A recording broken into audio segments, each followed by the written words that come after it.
Record. Um, and the reason for that is because our exams are administered through Proctorio, and I need to make sure that everyone's computer is in a good place for Proctorio or for using Proctorio. I believe that I mentioned there have been historically like one or two students who encountered a problem, and it was because their computer was, I guess, like it was too old, so it couldn't use the security settings that Proctorio required. In which case, I proctored their exam, so they logged into Zoom and positioned their camera as their device that I was monitoring. And so we resolved it that way. But like I said, that was like one or two people kind of all time. And, I've taught this class for a couple of semesters. I would say that at least 400 some odd students have taken this class exclusively online, so it's a pretty rare occurrence. That's not to say it doesn't happen. At any rate, I'm going to repost the Proctorio practice quiz, and this will be an opportunity to get half a point on your half an extra credit point on your final exam. Um, and I'm just going to leave this up for the remainder of the semester. Um, you can do it one time, so. If you have done the first Proctorio practice quiz, you'll get one bonus point on your final exam. If you do the second round of the Proctorio practice quiz, you'll get a half a point. Um, or you'll get an additional half point. Whenever I say you can do it one time, what I mean is you can't be like, aha, I've done it 50 times, so half a point each, right? Not the case. Um, so I'm going to repost that later today. That will be up until the final exam. So use that if you get a new computer or your computer breaks and you have to use somebody else's to, take one of your exams. Use that to ensure that your Proctorio setup is good to go, or just to like ensure that, you know how to use Proctorio, what pops up on the screen. Um, in the event that you have recurring issues with Proctorio, I suggest contacting either Proctorio's tech support or ITAC at txstate.edu because they've, I'm sure, navigated this issue or the issues that you encounter a good number of times. So that would be your best bet to resolve it as soon as possible. Second thing, your first quiz was due last night at 11:59 p.m. And so I will be checking those grades after a little while. If you did not do your quiz, you will get a zero on it. But at the end of the semester, I'm going to drop probably two quizzes. So if you missed it, just don't miss any more, and then you can make sure that you can make a mistake on another quiz, not do as well as you anticipate, and still do all right on your overall quiz grade calculation.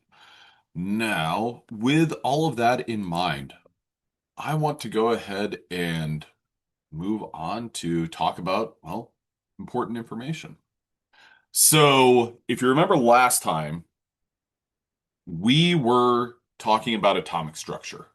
And if anyone has any questions, like general questions or specific questions, please don't hesitate to email me or send a direct message during our lecture meeting. Um, oh, and I will do my best to get back to you as soon as possible. Um, Before I proceed, though, um,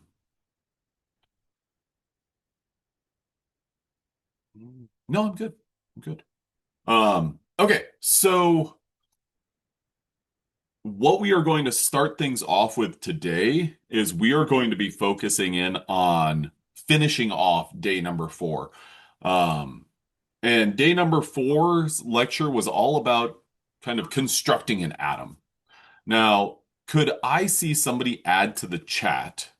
I'm looking for a word that starts with an I. Um, or actually, before we get to that, could anyone add to the chat the charge of a proton? Perfect. What's the charge of a neutron? No charge, zero, zero. It's important to distinguish zero versus negative. A neutral or no charge is what a neutron has. What about an electron? Okay, cool, great. So one of the things that we talked about last time, and I'm going to go ahead and kind of do a little bit of a review. I'm going to share this.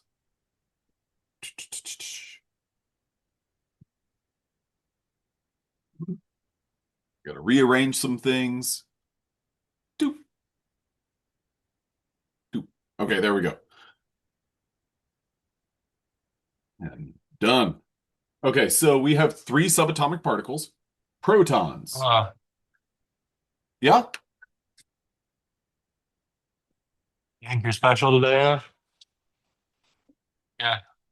Excuse me, Ben? Do you have a Just- question?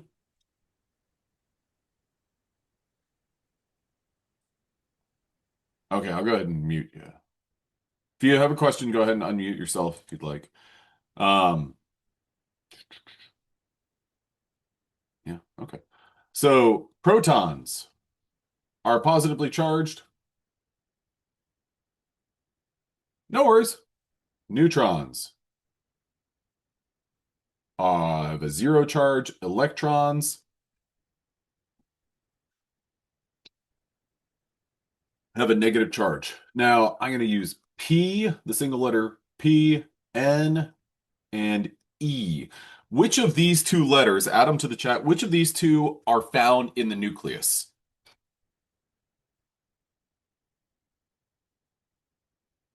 Perfect. Perfect. Protons and neutrons are found in the nucleus. So these two make up the nucleus.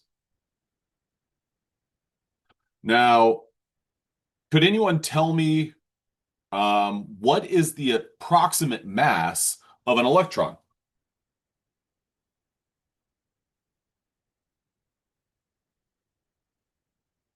Perfect.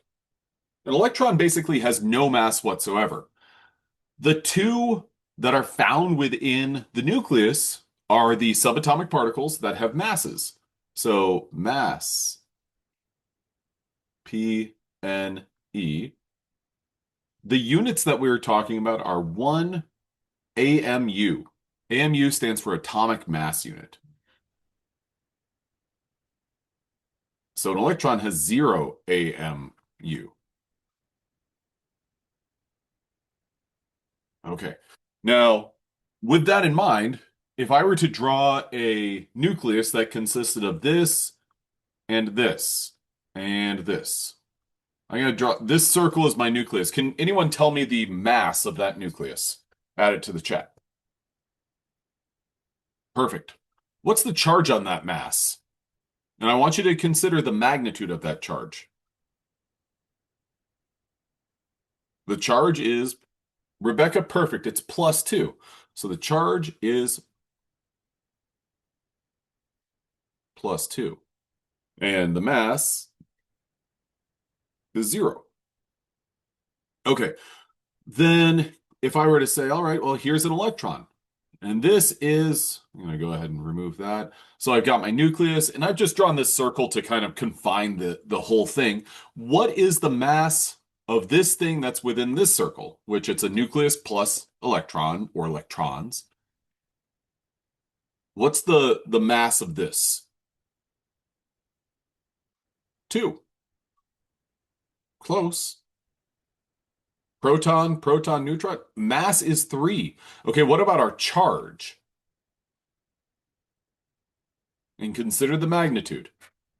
It's +1. You're absolutely right. I want you to get into the habit of thinking about charges being +1, +2, +3, or 0, -1, -2, -3. Not just saying, oh, well, it's negatively charged or it's positively charged. Okay, so we did a little bit of accounting here. So we thought about, okay, well, these two protons, those both have a positive charge. And then our single electron, what that's going to do is it's almost going to cancel this one out in the sense of like, well, its charge balances it off.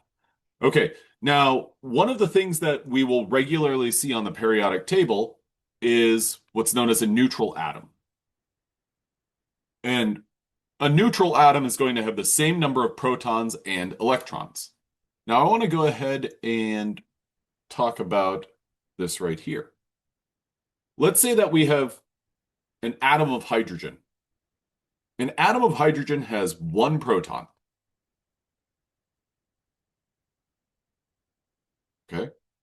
With one proton, I'm going to draw its nucleus right here. Okay. Now, it's also going to have one electron. Now, this particular, I'm going to jump back a couple of slides to this right here.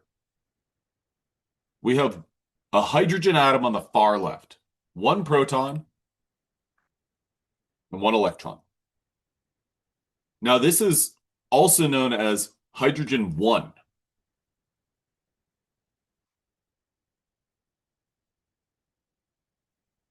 Okay. Now, if I were to draw hydrogen 2 has a different mass than hydrogen 1. In addition to that, it has a different symbol. It's going to be displayed or written as 2H. So it's still going to have one proton because the number of protons is what's known as the atomic number. Number of protons is the atomic number. But it's also going to have, and I'm going to go ahead and draw a line to separate these two. It's going to have one proton and one neutron.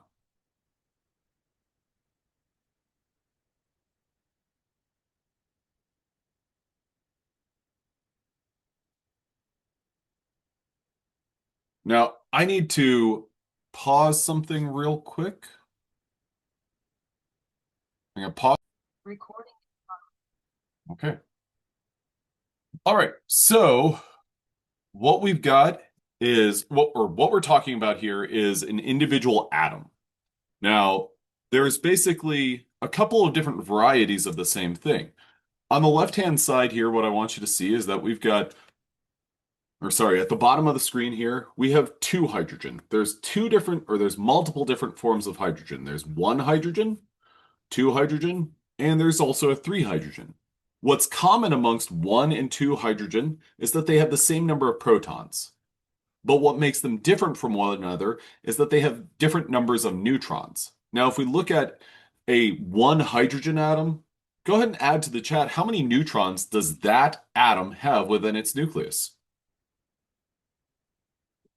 Zero. It has zero neutrons within its nucleus. So when you think about what does a nucleus consist of, if I were to ask you the question, does a nucleus have to have protons and neutrons? No, it doesn't. Typically, does it? It typically does, but it doesn't absolutely have to. Now, could anyone add to the chat, what are these two things? They're both hydrogen atoms, but I'm looking for a word that starts with an I. Isotopes. They are isotopes of one another. So when you look at the periodic table, one of the things that you'll notice is that, well, one of the things that you'll notice, or maybe one of the things that you've possibly heard of, is that every element has different isotopes. And what I mean by that is that every element has, two or three different kind of varieties of itself. So now this is significant because, if we look at the mass of one hydrogen, it's pretty safe to say, oh, well, the mass is 1. What about 2H? 2. What about 3H? 3. Anytime you see a number in the upper left-hand corner of an atomic symbol, that is its mass. That is known as its mass number. And when you get a mass number, you know that that is going to be the number of protons plus neutrons. Add a Y or an N. Does the mass number tell you anything about the number of electrons that an atom has? Not at all. It only tells you about the number of protons and neutrons.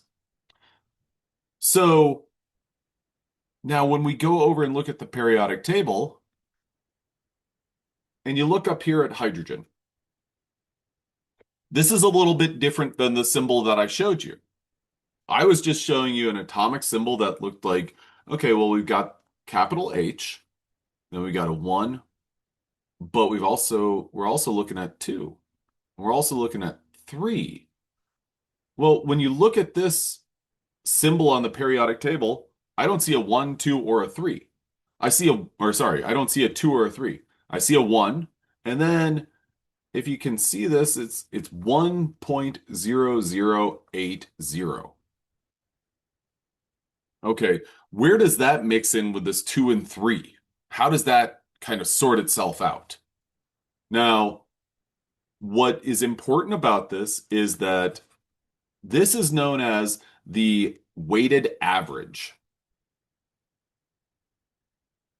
The weighted average of an isotope, or its isotopic weighted average. Now, this is a calculation that's a little bit tricky, but I want you guys to be able to do it. There's a question about this on your homework, and which is due Thursday night at 11:59 p.m. But I want to give you an idea of how to do this sort of calculation. So this takes into consideration, we'll use this as an example. We'll use these numbers to calculate an isotopic weighted average.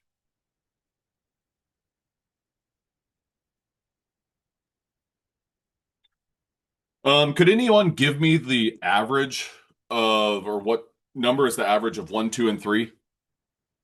Add it to the chat.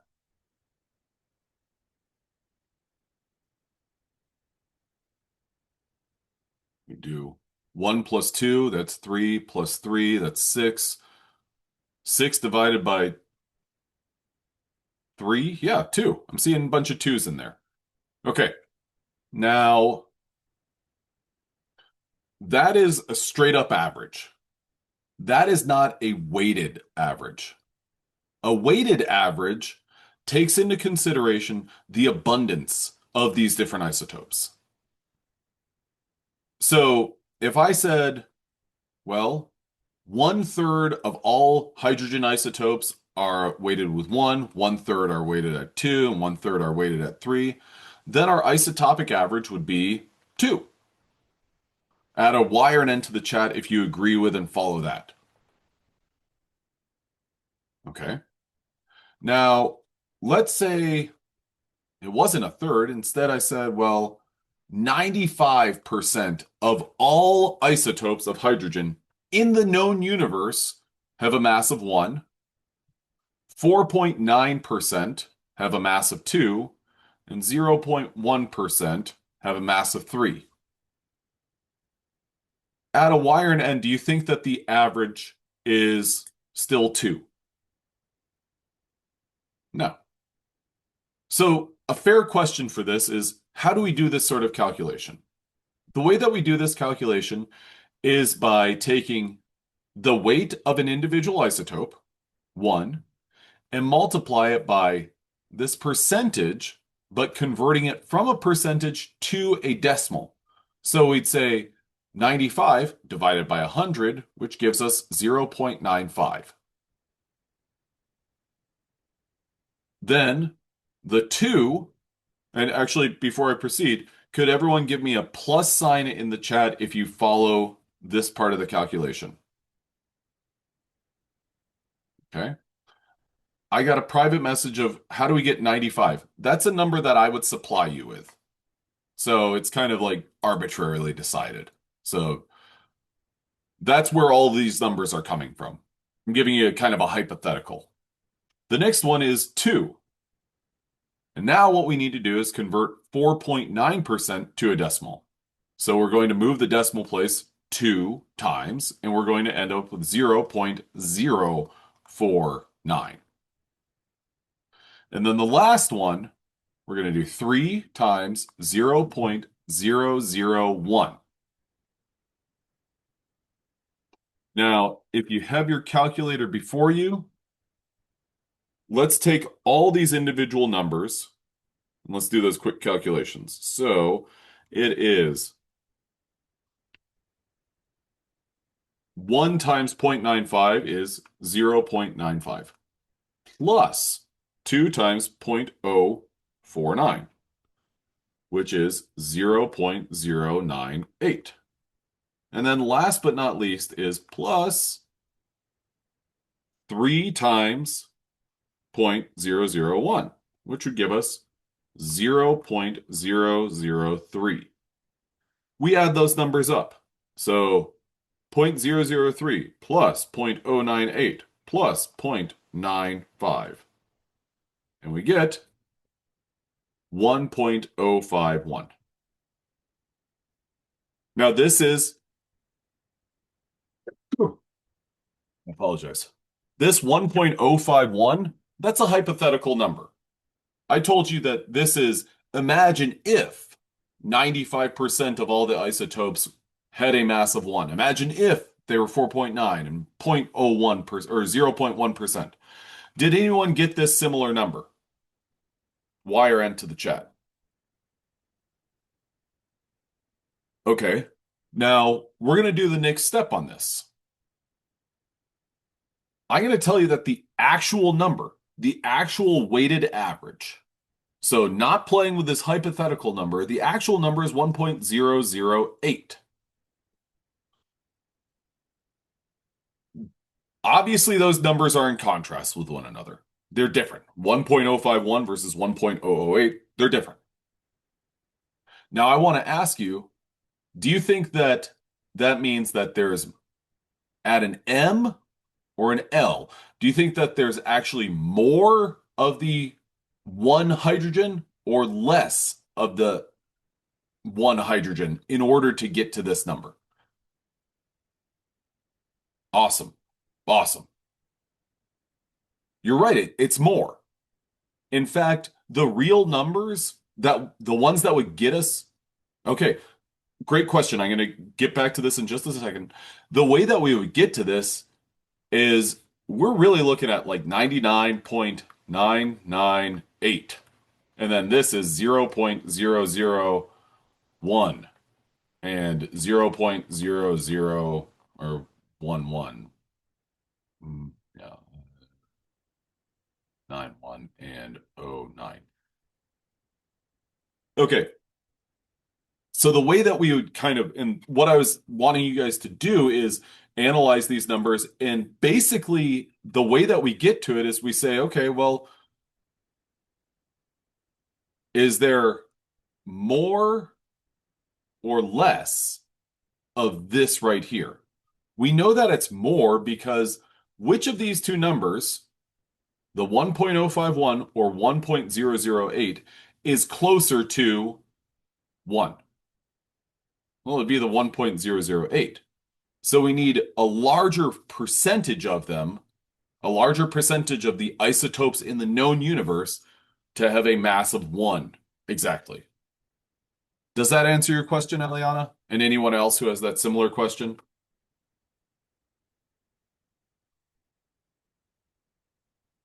Okay. Now, another way to think about this same sort of thing is, sure, I'm going to switch the script a little bit and explain the same sort of thing, but using something that's a little bit maybe more topical. Let's say that you took a class and you had 5 exams in that class.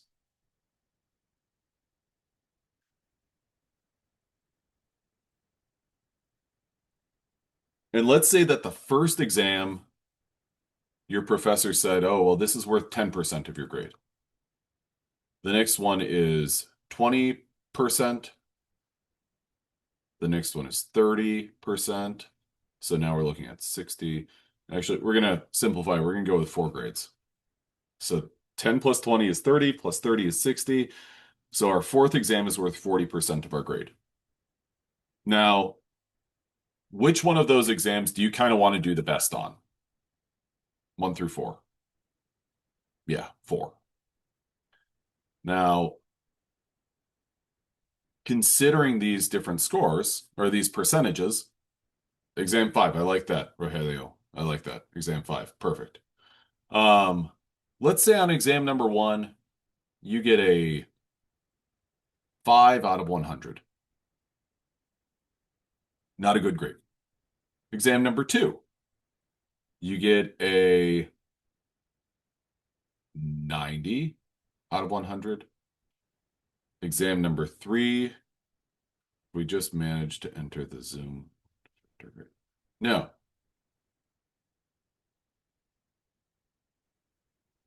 Exam number 3, you got a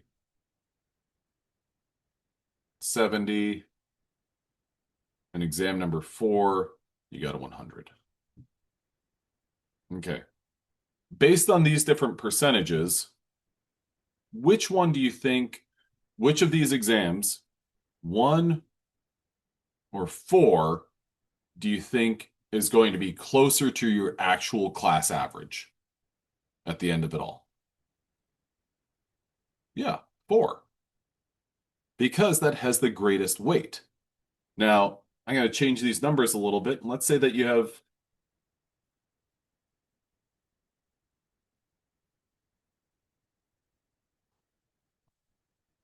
just 2 exams.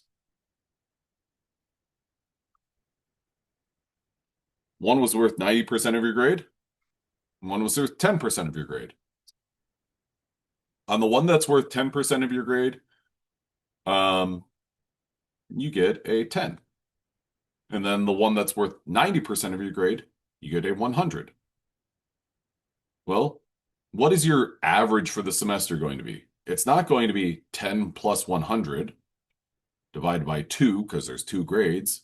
Okay, that would put you at a 55. No, it's going to be 10 times 0.1. 10 times 0.1 is 1. So then we're going to add that to 91 is the right answer. You're absolutely right. That would be 100 times 0.9. 90. Add those up and you get a 91 overall for your semester grade. So that same sort of principle is what we're doing whenever it comes to isotopic weighted averages.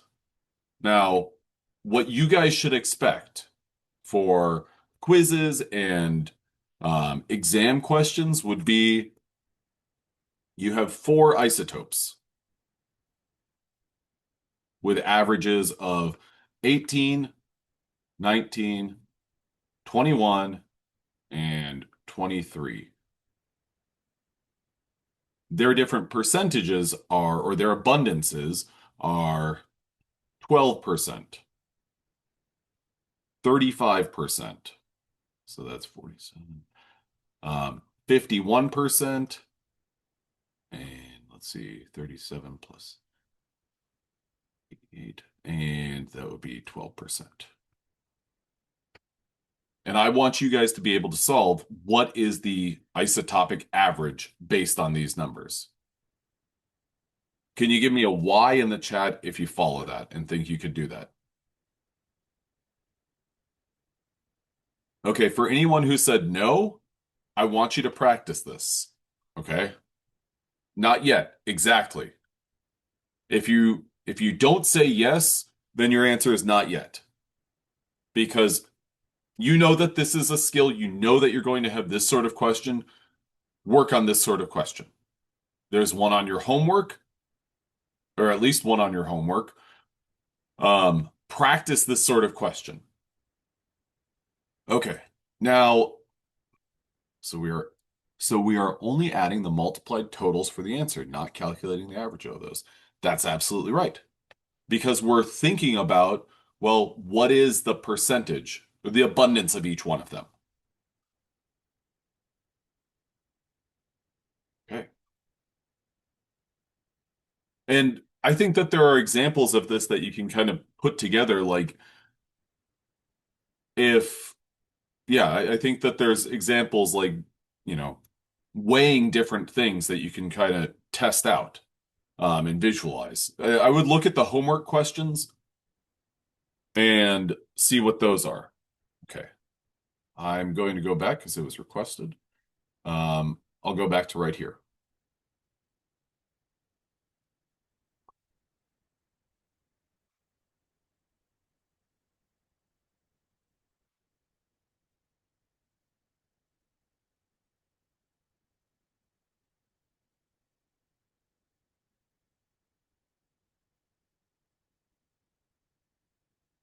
And let me know whenever you're ready to proceed, or if you have a question about this one. Okay, cool. All right. So that's where these numbers come from. This 10.81, 12.011, 14.07. Those are your weighted averages. Those take into consideration all the different isotopes of boron, nitrogen, chlorine, fluorine, anything like that. And says, okay, well, here's all the different isotopes. Here's the abundance of those. And our weighted average is approximately 10.81. Now, what that, so then if you look at the other number on the periodic table, what does that 5 tell you about boron, for instance? Well, that 5 tells you there are 5 protons in one nucleus of boron. Now, what's important for you guys to think about is if I say,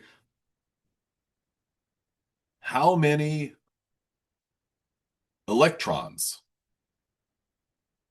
in a how many electrons are in a neutral boron atom?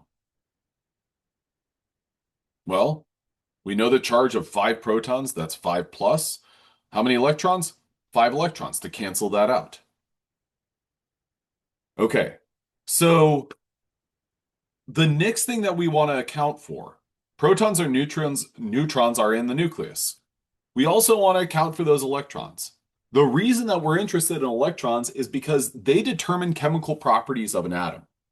Now, with that in mind, um, electrons, this gets pretty abstract and pretty strange. But what I want you to do is think about, has anyone ever seen the cover for the Pink Floyd album Dark Side of the Moon? Add a Y if you've seen Dark Side of the Moon and N if you have not. Okay. Well, if you haven't, you've possibly seen it, just don't know what that is. It's a ray of light shining into what's known as a prism, and then that displays off into a rainbow. Okay. Now, this is significant because it's a great album, but also this is relevant because this right here, the hydrogen discharge tube. You might be thinking, I just got 2 hydrogen discharge tubes yesterday at HEB. This is completely relevant to me. I know what a hydrogen discharge tube is. It just flows off the tongue. Hydrogen discharge tube. I feel like I'm going to fall as I'm trying to say it. Now, what this is a light source. And within this chamber here, it's basically empty, but with a wire going through it. And within it, there's nothing but hydrogen gas. You send an electric current through that, and then you put a prism up next to it. And you might look at this and say, oh yeah, I can see that's magenta. Well, when you hold that prism up to that magenta, what shows through is not the rainbow, but instead blue light, a lighter cerulean type of blue light, and red light. These 3 lights are displayed when you hold this prism up to a hydrogen discharge tube. Now, that's significant because what that tells you is not every color within the rainbow is produced by this. Now, this was a method or a way that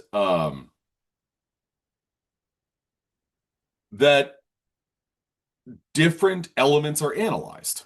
For instance, if you had nothing but helium gas in that chamber, or nitrogen gas, or hydrogen, or neon, the colors that are produced are going to be different, and therefore, if you held that prism up to it, those are going to be different.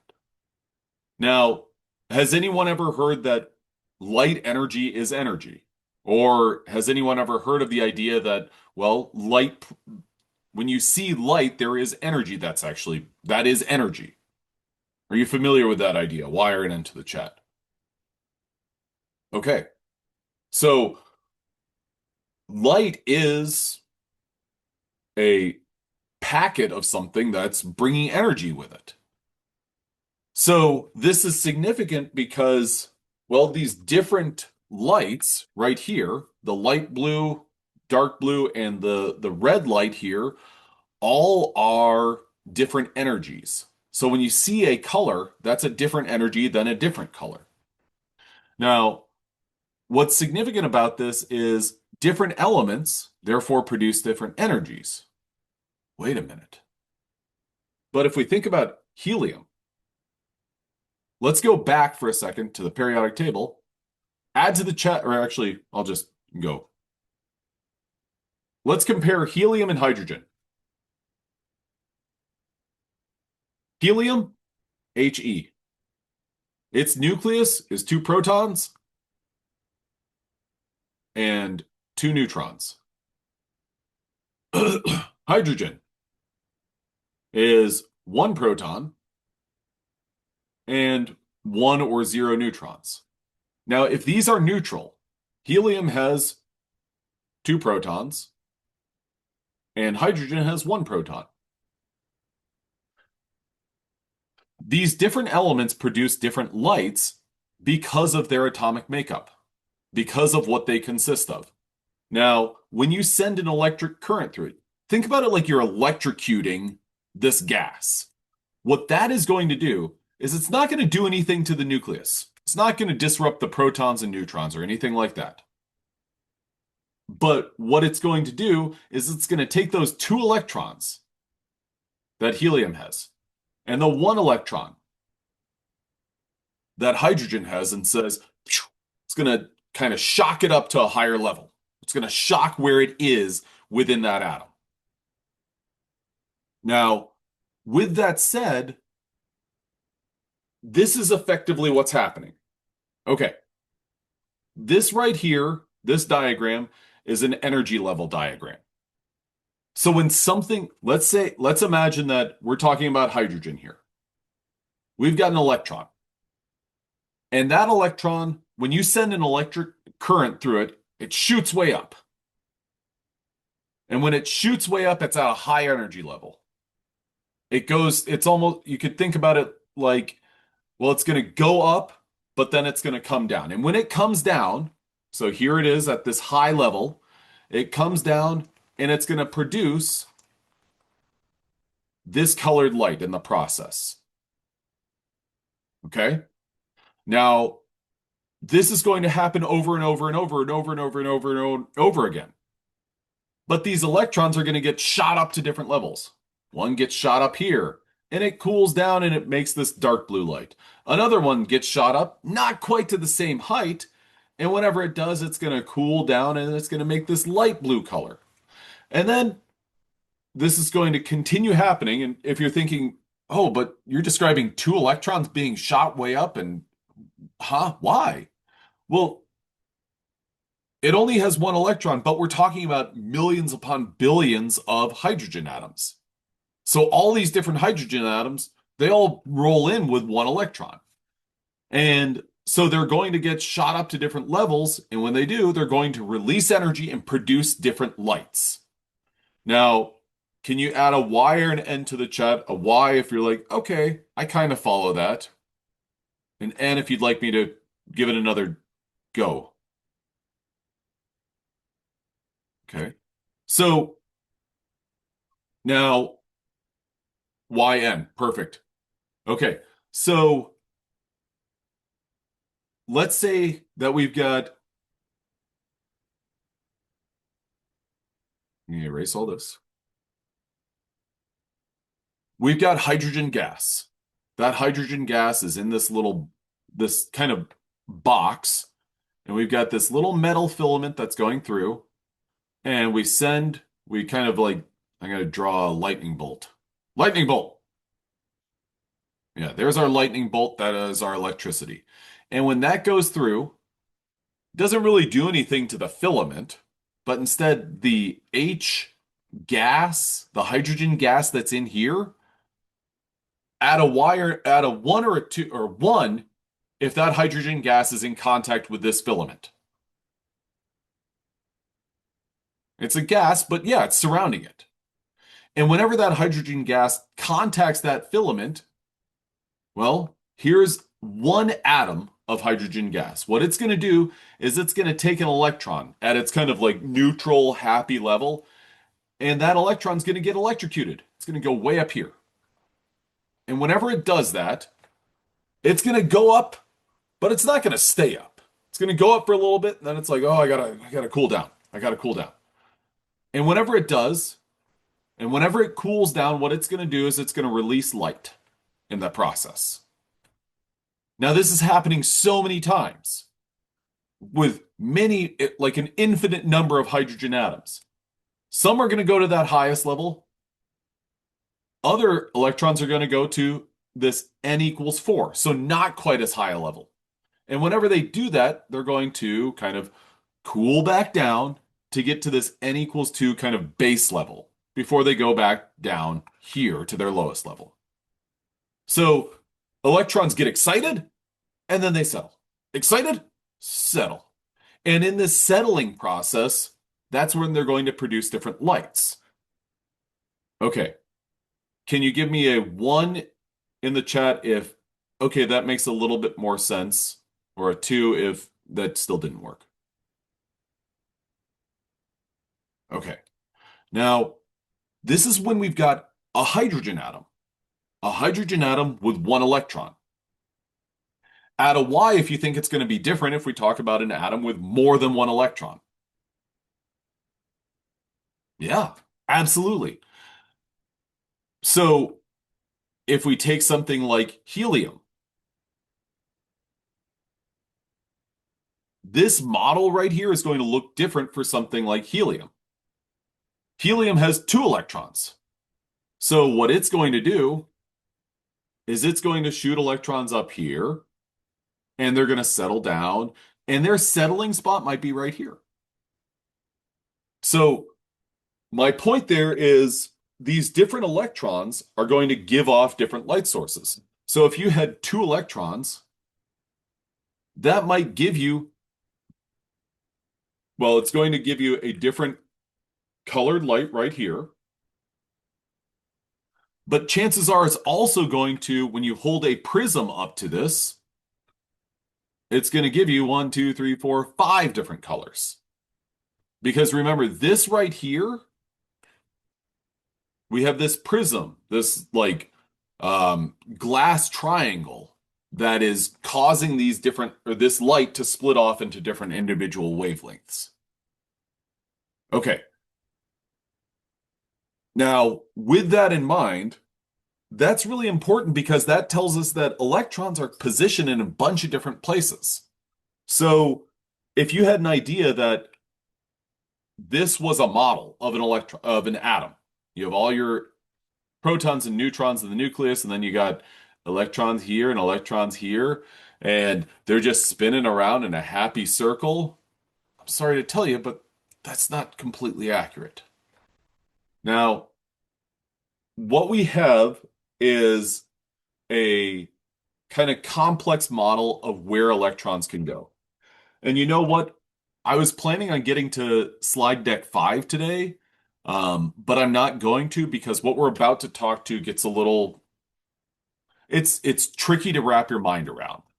But we're going to spend our time on that, and that's going to be the best use of our time. Now, with that said, we do not, or we will not have any poll questions today because I'm getting good feedback on the chat, so I'm going to go with that. We will have poll questions related to this at the beginning of our next class period. Now, if that means I'm going to see a drop from 96 to 12 people, okay, that's fine. This is some pretty tricky stuff, though. So what we're really interested in here is trying to find out where all of our electrons are. Okay? Where are the different electrons, and Like, how can we organize what an atom consists of? And this model right here, maybe you've seen a model of an atom that looks like this, and add a one in the chat if you've seen a model that looks like this. Okay. And if you ever watch what's this show? The Big Bang Theory, they use this model right here when they transition from different scenes. But this right here is a simplistic model of an atom. It's not really the most accurate model of an atom. Now, these right here display kind of the most ordered and organized position of electrons. Okay. Now, this these atomic orbitals are going to be used as our what's known as electron configuration.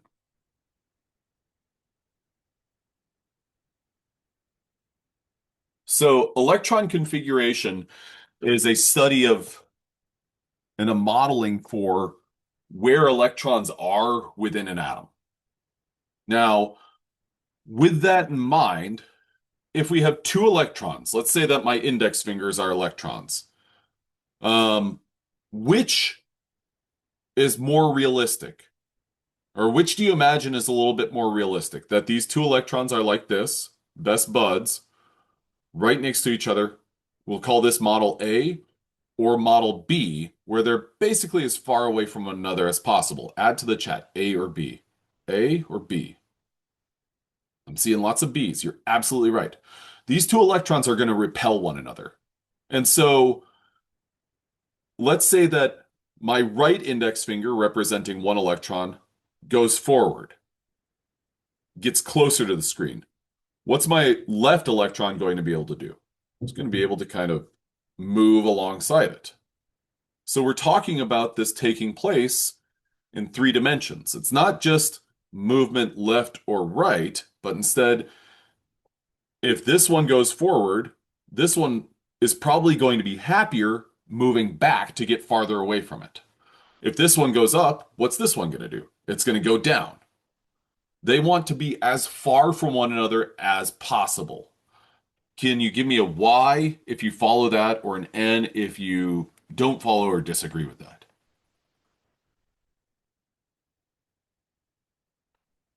Okay. Now, before we proceed, one thing that I want you to do is realize, do we really care about the nucleus at this point? Not really. We've gotten all the information that we need from the nucleus. Now, with that said, though, let's take this model right here. Whenever I show you, and I'm going to, let's see, can I do that? No. I'm going to scribble this out. I'm only looking at this sphere. Whenever I show you this with these arrows, this red sphere, we've got X, Y, and Z. What that is showing you is that this is a sphere and not a circle. This is taking place in three dimensions. Okay. Now, at the exact center, at the origin position, right there, that is where our protons and neutrons are. So that's where our nucleus is. What do we know about a nucleus and its overall charge? It's positive. So a nucleus is positive, electrons are negative. So, yeah, whenever I talk about an electron moving, individual electrons, they're going to want to get back to the nucleus because they have opposite charges. A negatively charged electron is going to want to get to the positively charged nucleus. So these two electrons, they start out as far from one another as possible, but let's say my right index finger, we'll use my nose as the nucleus. They both start with N, so it works out. This electron's going to want to go close to my nose. And then this one's going to be like, not so fast. I want to get close to the nose. Ugh. And they have this kind of back and forth movement. And they're like constantly fighting to get closer to the nucleus, while at the same time staying as far from one another as possible. So if we were to think about an atom like helium, a neutral helium atom has two electrons. Both of those two electrons, they would fit within this sphere. Does everyone agree with that idea? Y or N to the chat. Okay. So when we are saying the electron configuration of helium, the electron configuration is 1s2. Okay. Now, the reason we say that is because we'll look at the periodic table. This top row on the periodic table is the first row. So we'll say that's where our 1 comes from. What row do you think that this is right here that I just drew a line through? 2. Okay, and then this one right here. Perfect. Okay. So 1, 2, and 3. So when we're talking about electron configuration, what we want to do is we want to find where an element is on the periodic table and figure out, okay, which row is that in? Carbon, for instance. Well, that's in row 2. So we want to look at row 2. Silicon, it's in row 3 of the periodic table. So 3 is going to be important. Okay, so electron configuration. Helium has 2 electrons, and all of its electrons end up in this sphere right here. Now, when we electrocute them, those electrons shoot way up, but then they settle back down. But that's where 1 and the 2 denotes the number of electrons. The S represents, well, what is the shape of where those electrons are? The shape is a spherical shape. So the electron configuration for helium is 1s2. Can you give me a Y in the chat if you follow that, or an N in the chat if that's I'm a little dicey on that. Okay. Now I think a good way to work backwards and to kind of develop that foundation is, let's talk about, we're building a hydrogen atom. Add to the chat, what row is hydrogen in on the periodic table? 1. Okay. How many electrons does hydrogen have? Same answer, 1. So if I'm trying to communicate to you where all of the electrons for hydrogen are, I would say all of those electrons fit into this sphere. And then I'd follow up with, well, how many electrons are there? Well, there's only 1. So I would say the electron configuration for hydrogen is, could anyone add it to the chat? It's 1s, close, 1s1, because the exponent here tells us the number of electrons. This number tells us the row that our element is in, and then this s tells us basically the shape of where those electrons are. Can I get a Y in the chat if you follow that? Okay. Now, okay, wait, the 2 represents what? The exponent number represents the number of electrons that are in that, what's known as a subshell. Now, I see there are some folks who are saying, I'm confused by this. I'm not steamrolling ahead, but I think that as we work out the electron configuration of more and more atoms, it will become a little bit more clear. Okay. The S represents the shape. So the shape where those electrons are. Okay. So what I want you to, just a second. Okay. Now, whenever we're building, I'm going to erase all this. Whenever we're building larger and larger atoms, I'm going to go ahead and jump to carbon. Could anyone tell me how many electrons a neutral carbon atom has? 6. Great. Okay. So let's go ahead and give a makeup of this. It's found in row 2 on the periodic table on P table and has 6 electrons. Okay. Now, of these 6 electrons,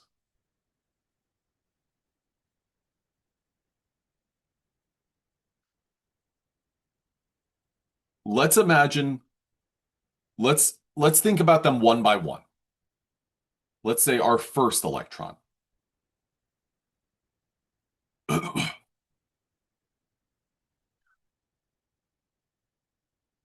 We've got our Y plane, our X plane, and our Z plane.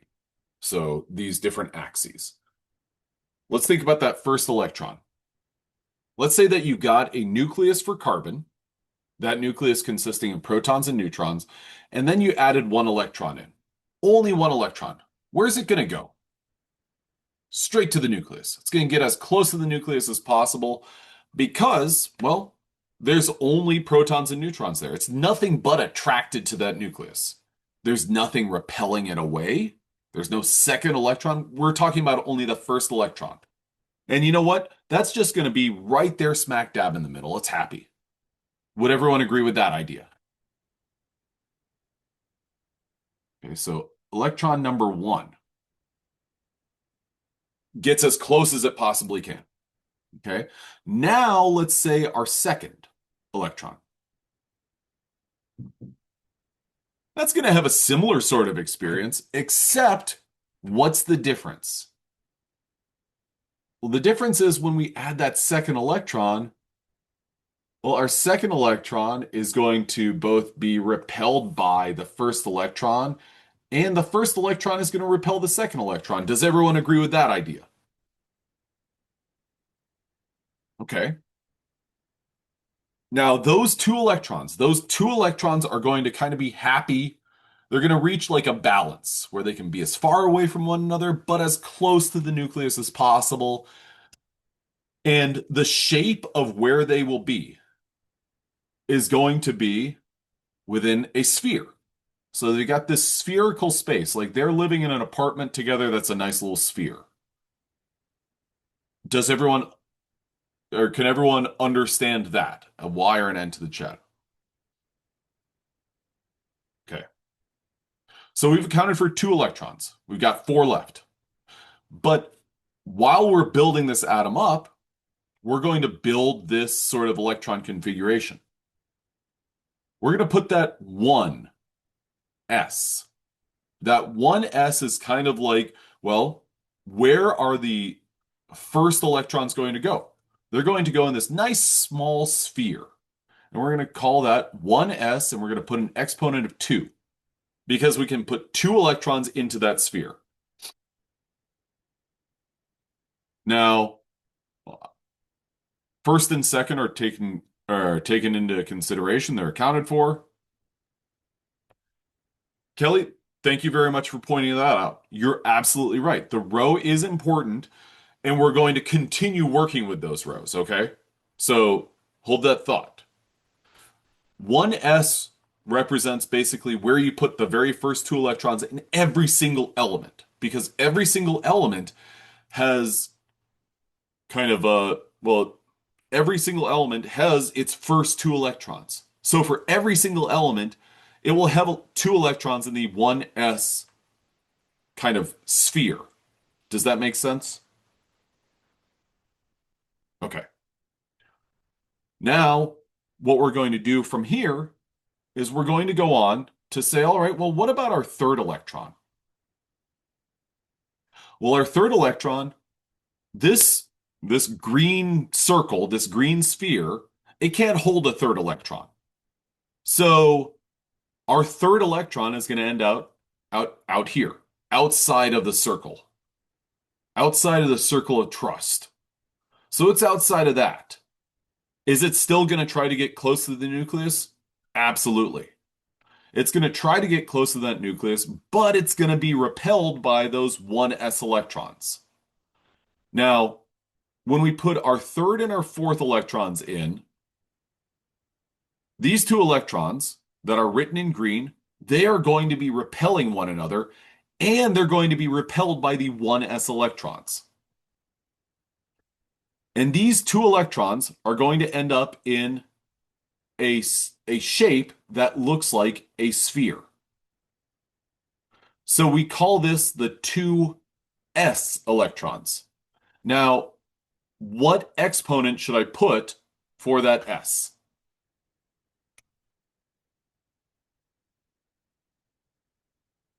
I've got two of them in there. Two. You're absolutely right. So I've got 2s2. Okay. So now I've accounted for four of my six electrons. So I've got two left. Now, what makes this a little bit tricky is now what we are doing is we're venturing into what's known as the p subshell. So this right here is this is commonly referred to as the dumbbell shape or shapes. These are the dumbbell shaped subshells. So we've placed electrons 1, 2, 3, and 4. Now we're going to place electron number 5.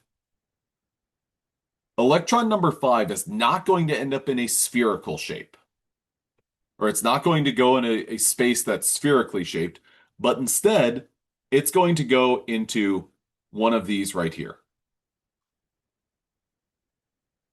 We'll throw it right there. This is known as the P subshell, or the P sub X subshell. There is also a P sub Z subshell, and there is also a P sub Y subshell. Each one of these can hold two electrons. So there can be two that go here. There can be two that go here. And there can be two that go here. Now, with that in mind, tell me in the chat how many different kind of permutations or configurations or positions are there of the P subshell?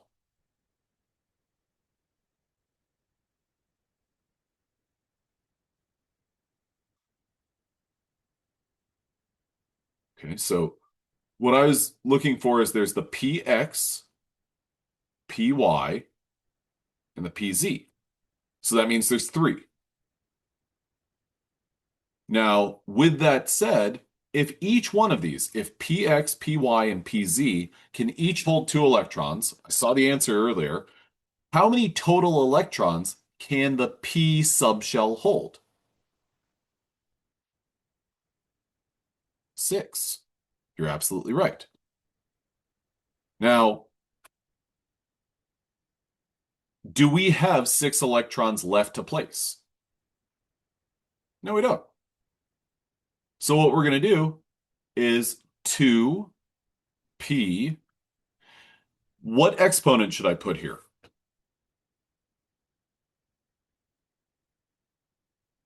2. Absolutely. Okay. So What that means is basically I'm going to be able to take my fifth and sixth electrons, throw one here, throw one here. Are they far away from one another? They are. Because one of them, if you look at this px, these electrons are along the x-axis. pz, well, these are about the z-axis. And then the last one are about the y-axis. Now, what I want you guys to do with me is let's work through a couple of, oh, great, we got 10 minutes. Yeah. Let's put together the electron configuration for fluorine, just as practice. And yes, it is on that slide, but I'm going to go back. Okay. Fluorine. I'm going to, just a second, I'm going to give myself a blank slide that I can work with here.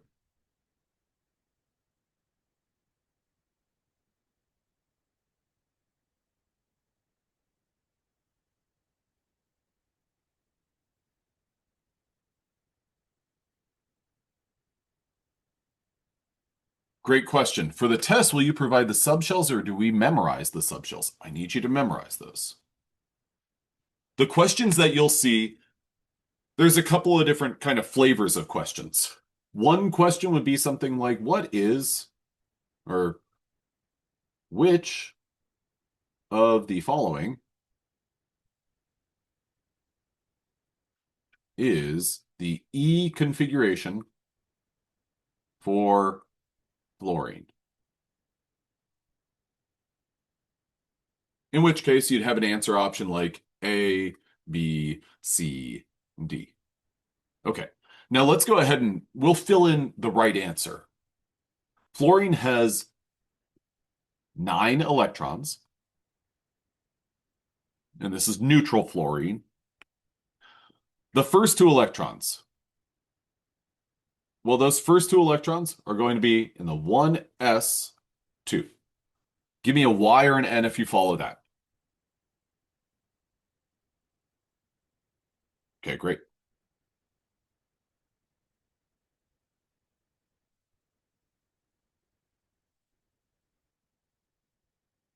Okay. Now, I'm going to go ahead and keep score here. We're down to 7 electrons left. Our next electrons, 2s2. Would you agree with that?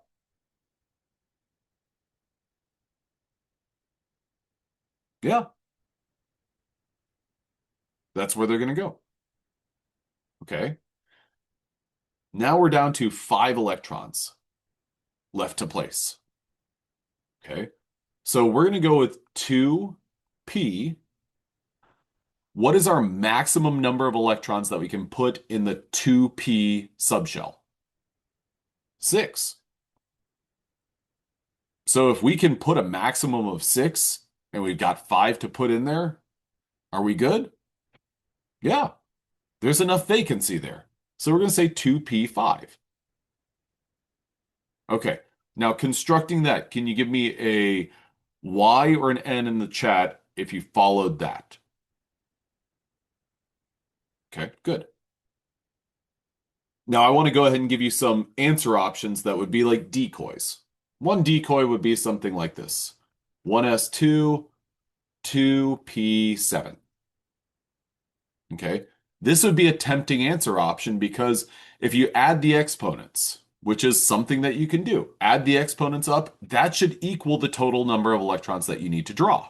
So 2 plus 7, perfect. But what is our problem here? Our problem is that P subshell can't hold 7 electrons. That P subshell can only hold 6. Okay? So then another tempting answer option would be something like this. 1s2, 2p1, or 2s1. Let me redo that one. 2s1 and 2p6.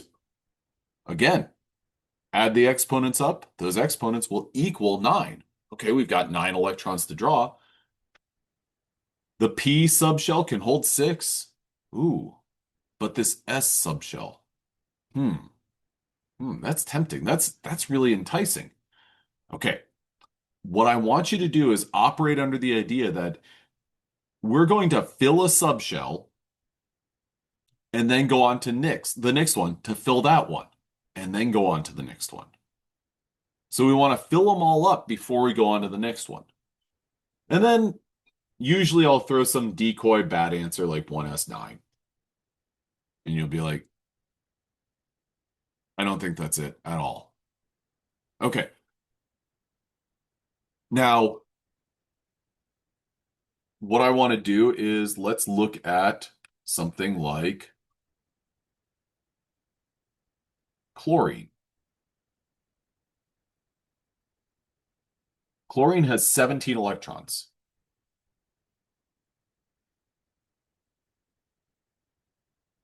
One of the questions that I like to ask, so we've got 17 electrons, is where do the very first two electrons in chlorine go?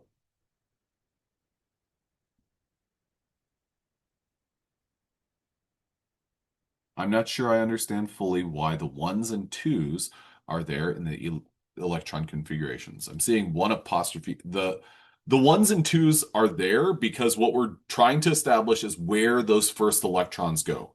We're building a foundation and building up from there. So the first two atoms has two electrons that are as close as possible to the nucleus. So every single electron configuration starts with one s. If it has two electrons in there, it's 1s2. Every single atom will have 1s2. There is one exception to an atom that has, or sorry, what is the only atom that will not have a full 1s2? Neutral atom that has a full hydrogen. Hydrogen's electron configuration is 1s1. Helium's electron configuration is 1s2. Does that help at all for the person who asked me about, or for anyone? Okay. So we want to fill in that 1s subshell. So we got 1s2. So I'm just going to keep score here. We've got 15 electrons left. Okay. Now we go to 2s. 2. The reason that we have 2s is because those next electrons, they can get close, but they can't get super close. So we got 1s2, 2s2. Now we're down to 13 electrons left. Next up is 2p, that p subshell where we can put 6 electrons. 2p6. How many electrons have I placed based on all of this? 10. Okay, I got a private message question that was, can you explain 2s2 further? Absolutely. Think about this as we have a nucleus and we're trying to place our electrons. I always think about sports balls and I think, okay, well, the 1s subshell is like a golf ball. 2 electrons can fit into that golf ball. The 2s subshell is like a baseball. It's larger than a golf ball, and could I put a golf ball inside of a baseball, provided that I could disassemble it? Yes, I could. So, baseball, golf ball, and I use these to just as an illustration. These where our two closest electrons can go. So the very first two electrons can get as close to the nucleus as possible. They can fit into a, oopsie, I did that backwards, sorry. Golf, baseball. And this is all about where these electrons can go. So I placed my first 10 electrons. Okay. Now, if you look at the periodic table, are there 2s subshells? I thought the number corresponded to the row on the periodic table. Our 2s subshell, think about this as our second, because it's the second row on the periodic table. I hope that that helps. Our second s subshell. Okay, so now we're using this dumbbell shape. That's our p subshell. And I hope this doesn't throw people off too much, but after our dumbbell shape, we're actually going to go back to a third S subshell, which is known as our 3S subshell. So again, the way that I think about this in terms of modeling is I think about this as like a softball. That softball is a sphere. It's larger than a baseball, and it's a little bit larger than our P subshells. The 2P subshell. Oh, great question. The 2P subshell, those are our dumbbells. If anyone has to go, it's 10:50. You're more than welcome to go. I'm going to go ahead and continue talking about this, and I'll finish this one up. Oh, great question. Why can't you have the 3S subshell prior to the P subshell? The reason for that, it all relates back to that diagram where we were looking at energy levels. And all of this modeling right here, these are all statistical analyses and predictions, like mathematical modeled predictions as to where these electrons possibly can be. And so the physicists and chemists who came up with this were like, well, we can use these p subshells to cram electrons in there that is in a more kind of efficient space than a 3s subshell. Does that help at all?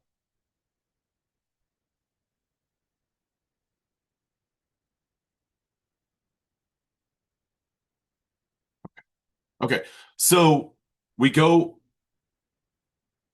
1s, 2, 2s, 2, 2p, 6, 3s. How many can we put into a third s subshell? 2. So you got 3s, 2. Now, let's take a minute and look at the periodic table. After my 1s, 2s, and 3s, after my 3s subshell is full, where are you going to go?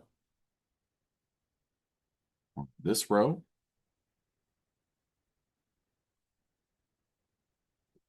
Thinking about the rows here, it's not to the D block.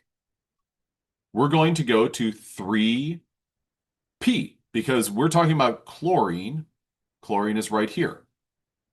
So we jump all the way across. Think about it as 1s, 2s, and then after 2s, we went to 2p, and then we went to 3s, and then we went to 3p.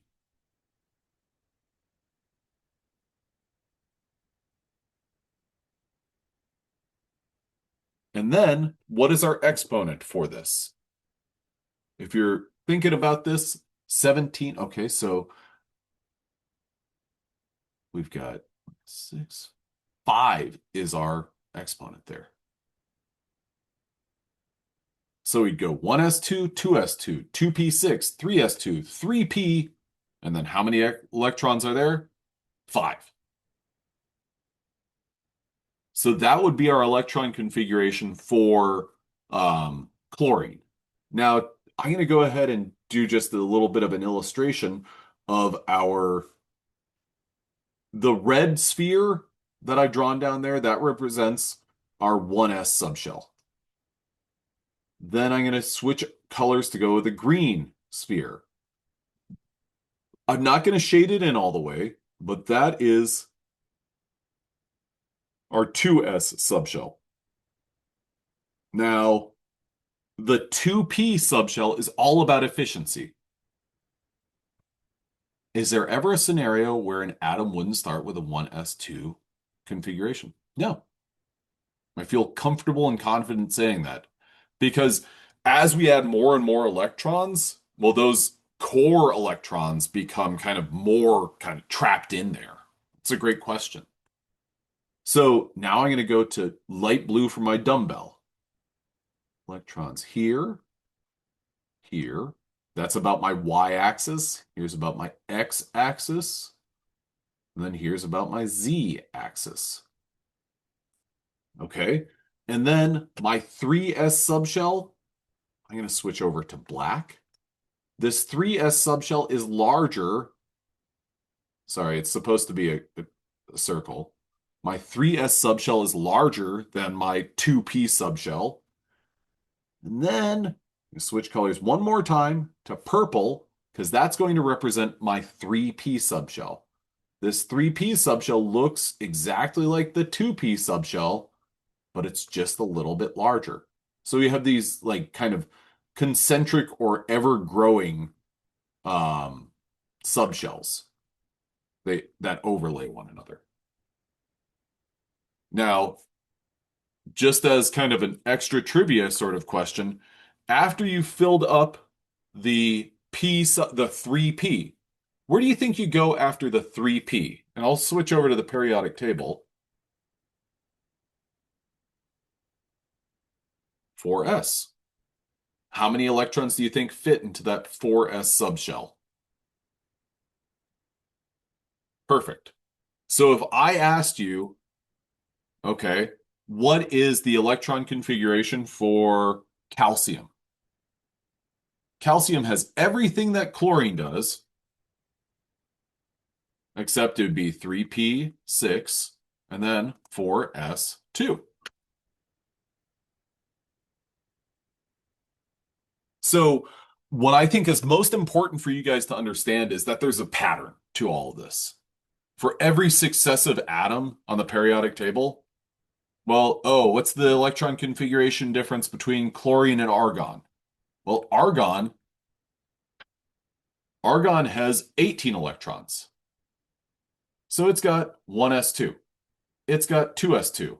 It's got 2p6, 3s2, and 3p6. Okay, folks, I'm going to go ahead and stop there. We're going to kick things off on Thursday with some more electron configuration. I thank you guys very much for coming to class. If you got any questions, please don't hesitate. If you want any help with the homework or anything like that, let me know. I've got office hours starting in 4 minutes, so I'll be there. You can follow the office hours link. Or, let me know. I've got office hours tomorrow at 11 a.m. Just let me know. I'm glad to help out. Outside resources for this topic. Yeah, let me throw some I can think of a couple of good YouTubers that have some good reference points for these. And then I could throw some practice problems up on our Canvas page. Can you show me the homework help page? I don't have a homework help page. So I don't know what that's referencing. Um, but if you want to join office hours, I'm glad to help you out. And in that point, I'm going to stop.